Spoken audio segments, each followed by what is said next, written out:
राधे राधे। हरे कृष्णा हरि भक्तों। बुधवार व्रत कथा। ओम श्री गणेशाय नमः। बुधवार का व्रत विघ्नहर्ता भगवान श्री गणेश और बुद्ध देव को समर्पित है और यह व्रत बुद्धि, ज्ञान, व्यापार और संचार कौशल में सुधार करता है। बुधवार का व्रत करने में बुध ग्रह को अशुभता दूर होती है और करियर में सफलता, धन, सुख, समृद्धि तथा मानसिक शांति की प्राप्ति होती है। तो आइए आज हम सभी पूर्ण श्रद्धा और विश्वास के साथ बुधवार व्रत की कथा का श्रवण करते हैं। बहुत समय पहले की बात है कि एक साहूकार का नया नया विवाह हुआ था। उसकी पत्नी अपने मायके गई हुई थी। नया नया विवाह था, नई नई उमंग थी। साहूकार का परिवार भी बहुत खास बड़ा नहीं था। जो भी रिश्तेदार थे उनके घर बहुत दूर थे। अकेलापन साहूकार को खाया जा रहा था और वो रह नहीं पा रहा था और वो अपने ससुराल चला गया और ससुराल पहुंच के ही उसकी खूब आवभगत हुई। अगले ही दिन साहूकार ने कह दिया कि विदाई की तैयारी कर लीजिए, हमें निकलना है। अब संयोगवश वह दिन था बुधवार का। सास ससुर ने अपने दामाद को समझाने का प्रयास किया कि बेटा आज बुधवार का दिन है, इस दिन बेटी की विदाई नहीं करनी का रिवाज है। बेटी की विदाई तो क्या किसी की शुभ कार्य के लिए भी यात्रा पर जाना बुधवार के दिन शुभ नहीं माना जाता। लेकिन साहूकार नहीं माना और कहा मैं इन सब बातों को नहीं मानता, आप हमें जाने का आशीर्वाद दे दीजिए। अब अपने दामाद के आगे ससुराल वाले को भला कहाँ चलने वाली थी। मन भरोसे पर तैयारी करनी पड़ी। बेटी की विदाई कर दी गई। आगे चलते चलते रास्ते में साहूकार की पत्नी को जोर की प्यास लगी। साहूकार जैसे ही पानी लेने के लिए गया और जब पानी लेकर वापस लौटा तो देख के हैरान रह गया। उसने देखा कि उसकी ही हम शकल कोई व्यक्ति गाड़ी में पत्नी के बगल में बैठा हुआ है। उसकी पत्नी भी एक शक्ल के दो दो व्यक्ति को सामने देखकर परेशान हो गई कि उसका पति कौन सा है। जैसे ही साहूकार ने पत्नी के पास बैठे व्यक्ति से पूछा कि वह कौन है, तो पलटकर उसने जवाब दिया कि भैया मैं तो उस नगर का साहूकार हूँ और अपनी पत्नी को ले जा रहा हूँ। तुम बताओ तुम कौन हो, मेरी पत्नी पर तुम अपना अधिकार क्यों जमा रहे हो। ऐसे बहस करते करते दोनों में विवाद छिड़ गया। विवाद को देखते हुए राज के सिपाही वहां पहुंचे और साहूकार को पकड़ लिया। अब सिपाही भी चक्कर में पड़ गए कि दोनों की शक्ल सूरत तो एक समान है। उन्होंने साहूकार की पत्नी से पूछा, बताओ इसमें से तुम्हारा पति कौन सा है। अब बेचारी भला वो क्या जवाब देती। अब तो साहूकार ने हाथ जोड़ लिया और भगवान से विनती की कि हे भगवान, यह आपकी क्या माया है। तभी आकाशवाणी हुई कि मूर्ख याद कर, कुछ समय पहले तूने ही अपने सास ससुर की आज्ञा न मानकर भगवान बुद्ध का अपमान किया है और बुद्धदेव के दिन तू अपनी पत्नी को लेकर चल पड़ा। अब जबकि तुझे इस दिन नहीं जाना चाहिए। वह स्वयं बुद्धदेव हैं जो तुम्हें सबक सिखाने के लिए तुम्हारे वेश बदल के आए हैं। और तू साहूकार ने सच्चे मन से क्षमा मांगी और भविष्य में कभी ऐसा न करने का वचन भी दिया और बुधवार को नियम पूर्वक व्रत पालन करने का संकल्प लिया। तब जाकर साहूकार के रूप में प्रकट हुए बुद्ध देवता अंतर्ध्यान हो गया और साहूकार अपनी पत्नी को लेकर घर जा सका। इस घटना के बाद साहूकार और उसकी पत्नी दोनों नियमित रूप से बुधवार का व्रत पालन करने लगे।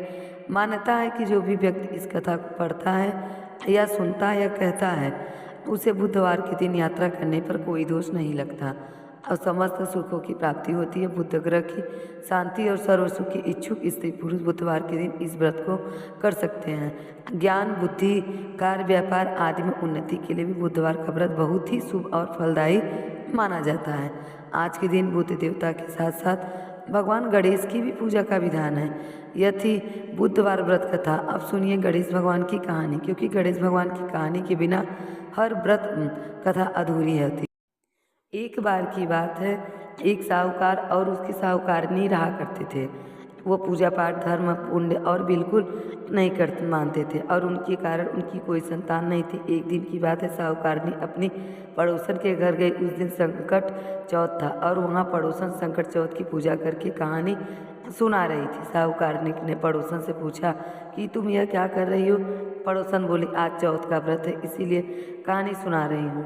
साहूकारनी बोली, चौथ के व्रत करने से क्या होता है। तब पड़ोसन बोली, इसे करने से अन्न, धन, सुहाग, पुत्र सब कुछ मिलता है। तब साहूकारनी ने कहा कि अगर मेरा गर्भ ठहर जाए तो मैं 1.25 सिर तिलकुट करूँगी और चौथ का व्रत भी करूँगी। गणेश भगवान की कृपा से जल्दी ही साहूकारनी गर्भवती हो गई। तब वो बोली अगर मेरा पुत्र हो जाए तो मैं 2.5 सेर तिलकुट करूँगी। कुछ दिनों के बाद 9वां महीना बीतने पर उसका एक सुंदर पुत्र भी हो गया, लेकिन इस बार भी उसने संकट का व्रत नहीं किया। फिर वह बोली भगवान मेरे बेटे का विवाह हो जाए तो मैं 5 सेर का तिलकुट करूँगी। कुछ वर्षों के बाद बेटे का विवाह तय हो गया और जब उसका बेटा विवाह करने चला गया तो उस बार भी साहूकारनी ने तिलकुट नहीं किया। इस कारण से चौथ माता और गणेश भगवान क्रोधित हो गए और उन्होंने फेरों से पहले बेटे को उठाकर पीपल के पेड़ पर बिठा दिया।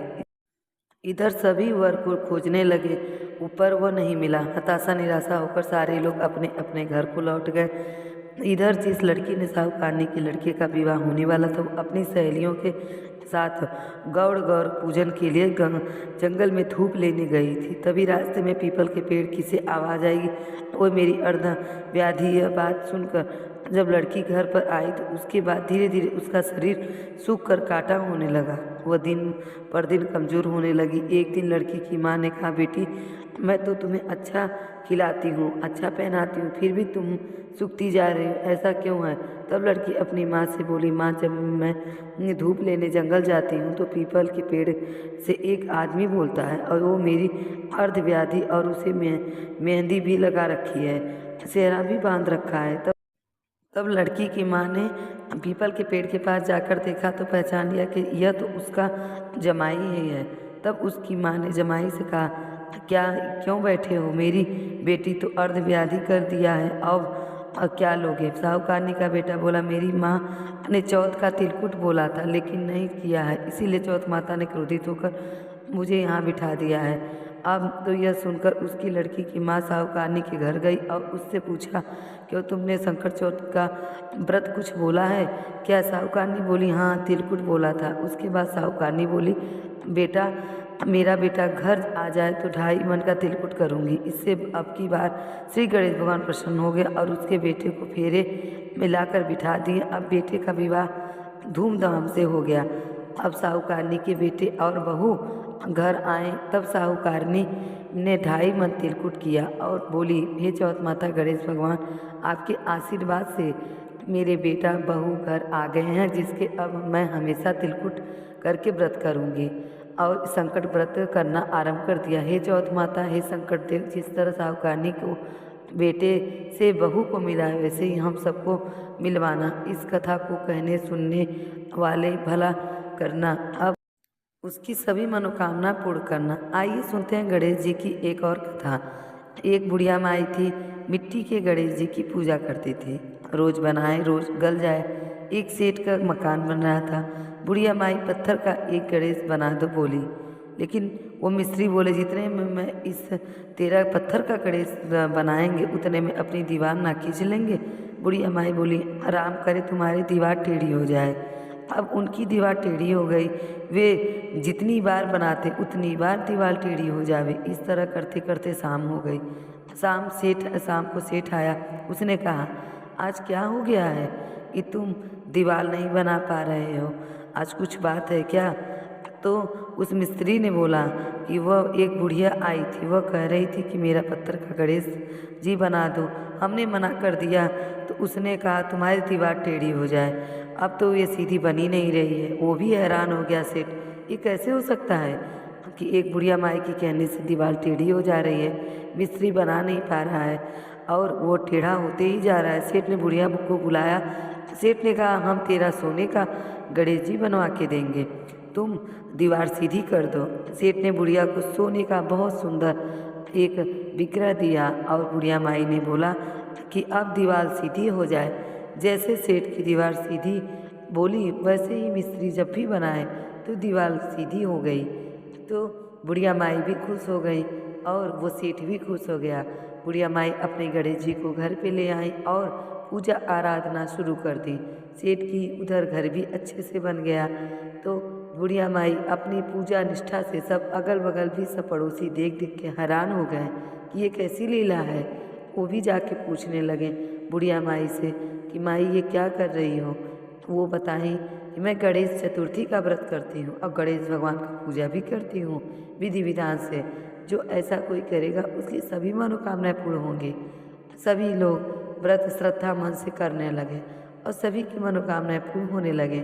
उस जगह सभी सुख शांति से बुढ़िया माई का मान सम्मान करने लगे और हर जगह बुढ़िया माई का जयकारा होने लगा।